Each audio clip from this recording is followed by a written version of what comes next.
샬롬. 하나님의 십자가로 시작하는 오늘 하십시오 로마서 큐티 7일차입니다. 한 주의 시작 월요일인데요. 이번 한 주도 예수 그리스도의 십자가로 시작하는 월요일 한 주가 되었으면 좋겠습니다. 오늘 본문은 우리 경희대 종강체 풀 때 나눴던 말씀 본문인데 그때 메시지를 많이 인용했습니다. 그래서 한 번 더 기억하는 마음으로 들어주셨으면 좋겠습니다. 오늘 사도 바울은요, 말씀에서 즐거움에 대해서 3번이나 이야기합니다. 2절에서 한 번, 3절에서 한 번, 그리고 11절에서 한 번. 그런데 한 가지 알아둬야 할 사실은 이 복음의 시작이었던 초대교회, 그리고 이 즐거움을 이야기하는 사도 바울은요, 사실 편하고 즐거워할 만한 상태는 아니었습니다. 수도 없이 감옥에 갇히고 매도받고 살해 위협을 당하던 것이 사도 바울이었습니다. 이 복음이 처음 만들어질 때 당시에 그 초대교회 사람들 또한 마찬가지였습니다. 복음을 전하는 것이 불법이었고 복음을 전하면 죽임을 당하고 재물을 빼앗겼습니다. 루디아라는 여인은 빌립보 교회를 개척하고 했지만 후에는 모든 재산을 착취당하고 배척당했습니다. 그런데 오늘 지금 바울은 즐거워하자고 이야기합니다. 심지어 고난 중에도 즐거워한다고 이야기합니다. 어떻게 고난 중에도 즐거워할 수 있을까요? 오늘 바울은 하나님과의 화평을 누릴 때 우리는 즐거워할 수 있다고 이야기합니다. 1절을 다시 읽으면요. 그러므로 우리가 믿음으로 의롭다 하심을 받았으니 우리 주 예수 그리스도로 말미암아 하나님과 화평을 누리자. 아멘. 중요한 사실은요. 화평을 이루자가 아니라 화평을 누리자입니다. 앞서 로마서 1장에서 4장까지 살펴봤듯이 바울이 말했던 우리의 노력으로 이루어진 화평이 아니라 예수 그리스도의 십자가와 그를 믿는 믿음으로 말미암아 우리는 아무 값 없이 값도 치르지 않고 아무 일도 하지 않고 이루어진 화평, 이것을 누릴 때 비로소 진짜 평안과 만족, 그리고 고난 중에도 즐거워할 수 있는 비밀이 바로 하나님과의 화평 가운데 있다는 것입니다. 우리 안에 신앙과 현실이 자꾸 분리되고 하나님이, 예수님이 내 현실이 되고 내 삶의 중심이 되지 못하는 이유는 이 예수 그리스도로 인해 이루어진 하나님과의 화평, 하나님과의 친밀함을 경험해보지 못했기 때문입니다. 머리로는 알아요. 하나님 나 사랑하시고 예수님이 나를 위해 돌아가셨고 난 이제 하나님의 자녀, 하나님의 친구, 고백하고 찬양하고 노래하지만 정말 의식적으로 모든 순간에 모든 상황 속에 예수님께서 이뤄놓으신 하나님과의 화평, 하나님과의 친밀함, 내 노력으로는 도저히 이루어질 수 없는 하나님께서 칭해주신 의로움 안에 거하면서 그 구원에 대한 기쁨과 감격이 내 안에 있는지 돌아보아야 합니다. 어릴 때부터 교회는 다녔어도 하나님과 나의 관계가 화평함을 믿지 못하고 누리지 못하는 사람들이 정말 많은 것 같습니다.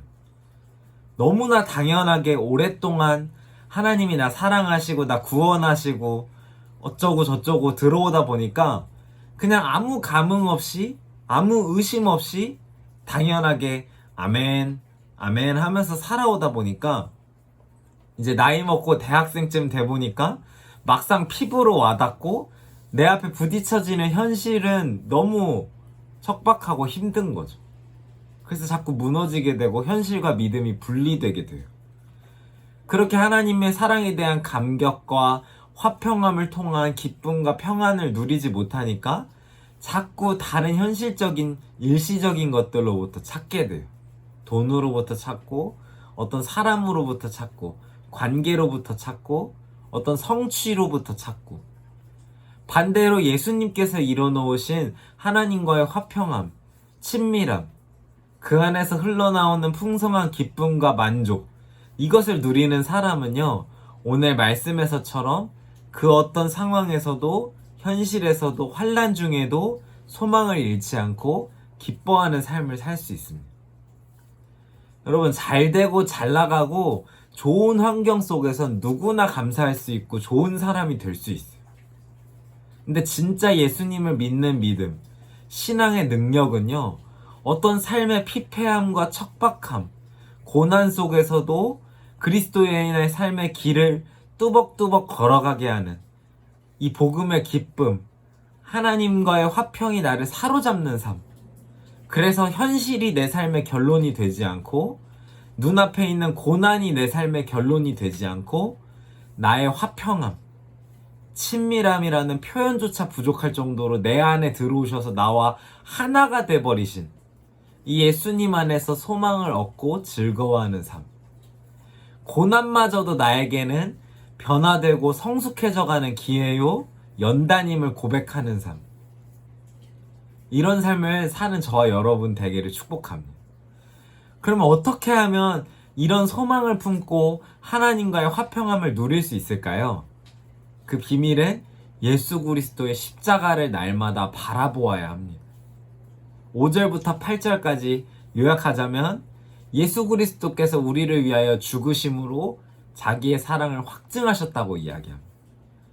우리가 힘든 현실 속에서, 상황 속에서, 또 세상 속에서 힘들어할 것을 아시기 때문에 하나님께서는 말로만 우리를 사랑한다 하지 않으시고 직접 우리가 살고 있는 이 현실, 이 세상 속에 뛰어내려 오셨어요. 인간의 몸을 입고. 그래서 이 땅에서 우리가 겪을 수 있는 모든 현실, 아픔, 슬픔, 상처, 피곤함, 두려움, 모든 것들을 겪으시고 십자가에 우리를 위해 죽으심으로 자기의 사랑을 확증하셨어요.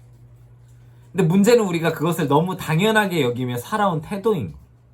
카일 아이들만 목사님이 쓰신 Not a fan, 제자인가 팬인가라는 책에서 이렇게 이야기합니다. 성경에서 나태라는 번역된 단어는 아시디아라는 단어를 쓰는데, 이것은 나태보다는 영적 무관심이라고 표현하는 것이 적절하다. 하나님이 우리를 사랑하여 아들을 보내어 십자가 위에 죽게 하셨다. 덕분에 우리는 죄를 용서받을 수 있게 되었다. 그런데도 무표정한 얼굴로 어깨를 으쓱하고 마는 것. 이것이 아시디아이며 팬들 사이에 만연해 있는 죽음의 질병이다.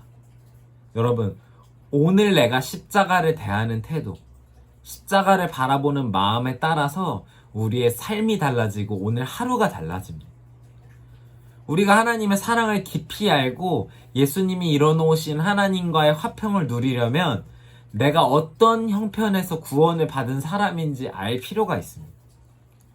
6절에서 8절에 우리가 예수를 만나기 전에 어떤 형편의 사람들이었는지 이야기합니다. 의인을 위해 죽는 자가 쉽지 않고 선인을 위하여 죽는 자가 혹 있거니와 연약할 때, 죄인 되었을 때. 이 말은요, 도저히 자기 스스로의 능력으로는 구원받을 수 없고 의에 이를 수 없고 하나님께 닿을 수 없는 상태를 말합니다.